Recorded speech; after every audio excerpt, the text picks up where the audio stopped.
I've learned in my years of investing, particularly as I look back in my financial planning years, that when events occur like 9/11, when the dot-com bubble, when the subprime crisis, rather than reacting to the situation, you should analyze the situation and say, what are going to be the consequences of what just happened? And where are the opportunities going to present themselves out of these consequences?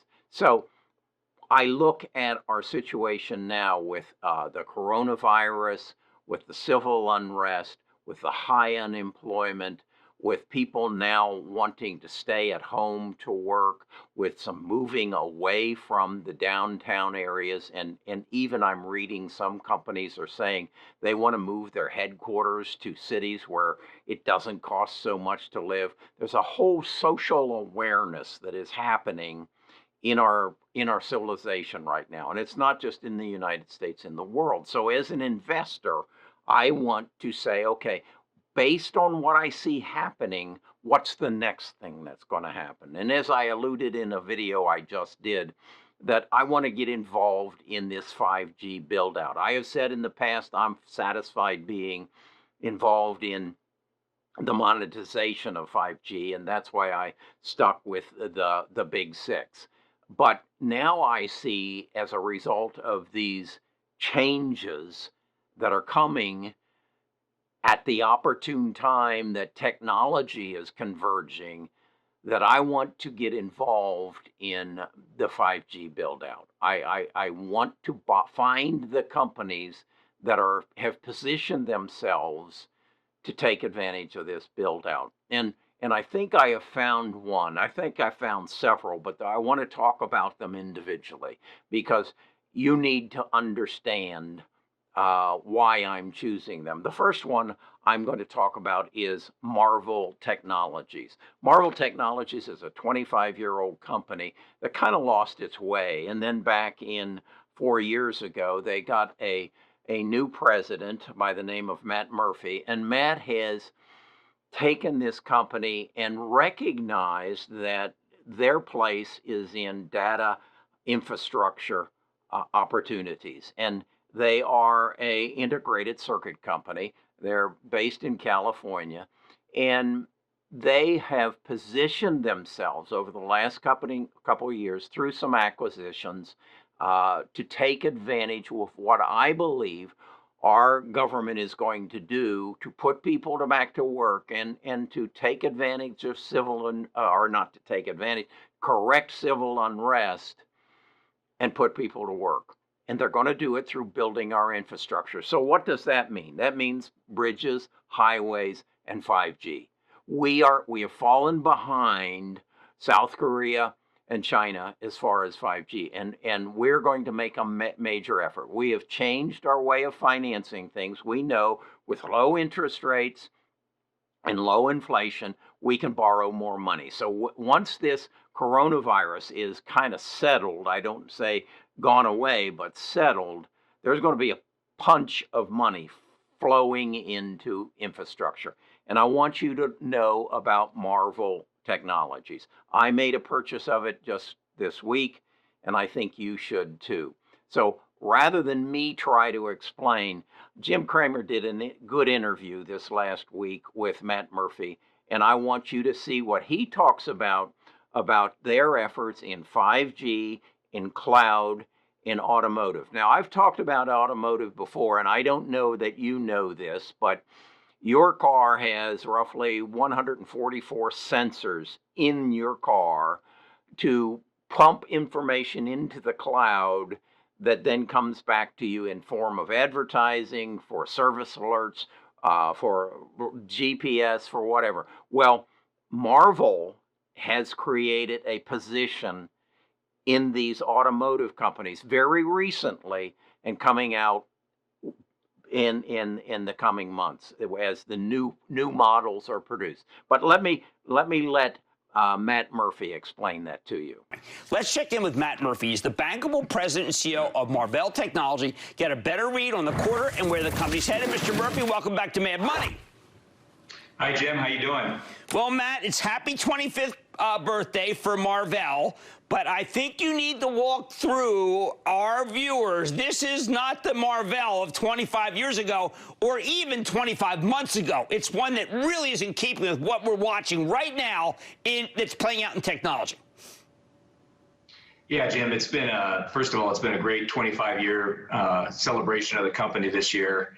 But you're right, we've gone through a pretty substantial transformation really over the last 3 to 4 years. You know, myself and a small team of us joined the company about 4 years ago, and we really set out to transform the company into a long-term player with a real focus around what we viewed as the data infrastructure opportunity.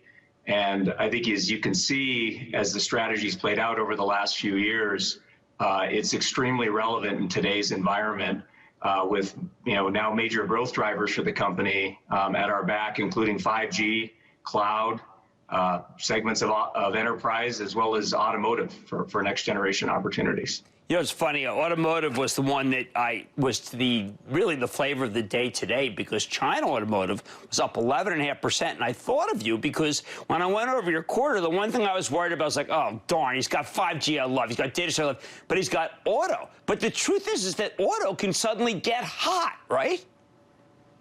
That's right. And for us, we've today have actually a very small percentage of our revenue in automotive. But the exciting part is, we've now secured design wins for our Ethernet products, which is, think of it as the network and the backbone of all future automotive systems. We've got design wins across 16 different car OEMs, 3 of which are going to ramp up this year, and then the balance of them are going to be for model year 21.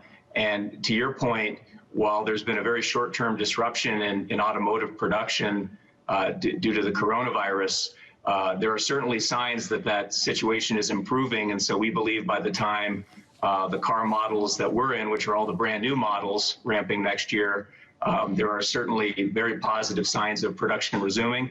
And I think the first leading indicator is certainly China auto with a strong recovery today. There are other opportunities in the 5G field because of some situations with a Chinese company by the name of Huawei. They have done some spying, and President Trump has come out and basically said it is that American companies are banned from doing business. And then he has taken his weight and the U.S. weight, and he has requested that the European companies and the Canadian companies also ban the use of Huawei's materials because of their spying efforts. I don't want to get into that, but I want you to listen to what Matt and Jim talk about. And then I also want you to hear about their acquisition of several companies. They're divesting of other companies, and how that has resulted in something that is very important to me, and that is a strong balance sheet. So and then how they have taken those acquisition and those divestitures and created a stronger business plan. Listen to this. Now, 5G. A lot of people worried Huawei, the government had issues. Not you, but the government had issues with Huawei. But it turns out that there's more than just Huawei. And it looks like that you are embedded or part of the 5G of every major telco company. How did that happen? That's right. Well, yeah, first of all, historically, Huawei had been a customer of Marvell's. And as you mentioned, due to the entity list restrictions starting last year, our exposure to that customer has gone down pretty dramatically. If you just take the 5G progress we've made in isolation, let's head back to really 2018. We closed a transformational acquisition that year with a company called Cavium, who, when we bought it, had one design win on a key component at one major OEM, which was Samsung. Through our own efforts, right, our own team, the combined team now of Marvell and Cavium, plus a key acquisition we made last year of a Vera Semiconductor, we've now secured through our own efforts organically, as well as through acquisitions, significant content across all of the remaining key 4 players in 5G systems. And it's really a story of a diversity of customers, a diversity of products and technologies that we supply into the radio base stations, a multitude of components. And think of it as pretty much all of the key elements of data processing, which are very specialized, Jim, for 5G. Marvell has unique technology for that that's extremely differentiated from the rest of the market. And yes, you're right, we're exposed to all the other OEMs, and which then exposes us to every major geography that is going to roll out 5G starting now and into the future. One last question people should understand, maybe you should explain, that yes, you bought Cavium, you bought another company. At the same time, though, you did sell another company, and your balance sheet's actually better than it was 18 months ago. Yeah, Jim, I mean, and I've had a philosophy since I joined, which was, I'd call it solving for value and not necessarily solving for overall aggregate revenue. And so even when I first joined in 2016, we did a number of small divestitures and portfolio repositioning prior to the Cavium acquisition. And those moves, plus our own self-help, if you remember from 2016 to 2017, roughly doubled the value of the company. And we were able to use that currency to do the successful Cavium deal. As you point out, last year, we made a decision to divest our Wi-Fi product line to NXP. We closed that transaction in December, and we were able to actually transfer that business to NXP, which is a great home for our team and in that product area. And that was able to not only fund the purchase of Avera and Aquantia, which is also a key purchase for us for Ethernet technology. But to your point, it strengthened our balance sheet significantly, and we added roughly $600 million in proceeds when all of the moving pieces were done. So a lot of heavy lifting last year, Jim. I mean, we bit off probably more than more than most management teams would, doing 2 acquisitions and 1 divestiture in a single year.